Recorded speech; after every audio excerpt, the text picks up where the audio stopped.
महकमाए वापडा की सुस्ती, नाअहली या मुजरिमाना खामोशी किसी भी वक्त किसी बड़े हादसे का सबब बन सकती है। उगी टॉप पर 5 तारीख को जो आंधी और तूफान आया था, ये एक खंबा शबीर और सज्जाद के घर पे गिर गया था।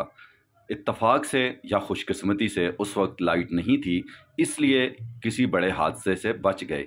लेकिन 5 तारीख से आज 16 तारीख हो गई है, लेकिन क्या मजाल कि वापडा वो जो आया और हल्की सी टेकें रख के चला गया, खंबा एज इट इज़ है।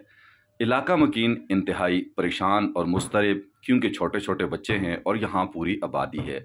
खंबा आपके सामने है, ये जब गिरा हुआ था जब की तस्वीर है। खंबे की बेस आप देख लें, और इसी तरह ये खंबा गिरने वाली तस्वीर है जो बिल्कुल घर के ऊपर आया हुआ है। अभी खंबे की हालत आप देखें, और ये खंबा मेन खंभों के साथ यहाँ पे ट्रांसफार्मर लगा हुआ है उसके साथ है। इसको टैगें कैसे लगाई गई हैं, जैसे बच्चे खेल रहे होते हैं और कोई टैग लगा देते हैं। अब खंबे की हालत देखें और टैगों का लगाना देख लें, और फिर 5 तारीख देखें और आज 16 तारीख देखें। वापडा वालों को दोबारा इस तरफ जाने की तौफीक ही नहीं हुई। बिल तो भेज देते हैं, लेकिन ये याद नहीं रहता कि ये काम भी करना था। ये भारी भरकम टैक्सेस और बिल आवाम किस लिए पे करती है। यहाँ से छोटे छोटे स्कूल के बच्चे गुजरते हैं, यहाँ आबादी है।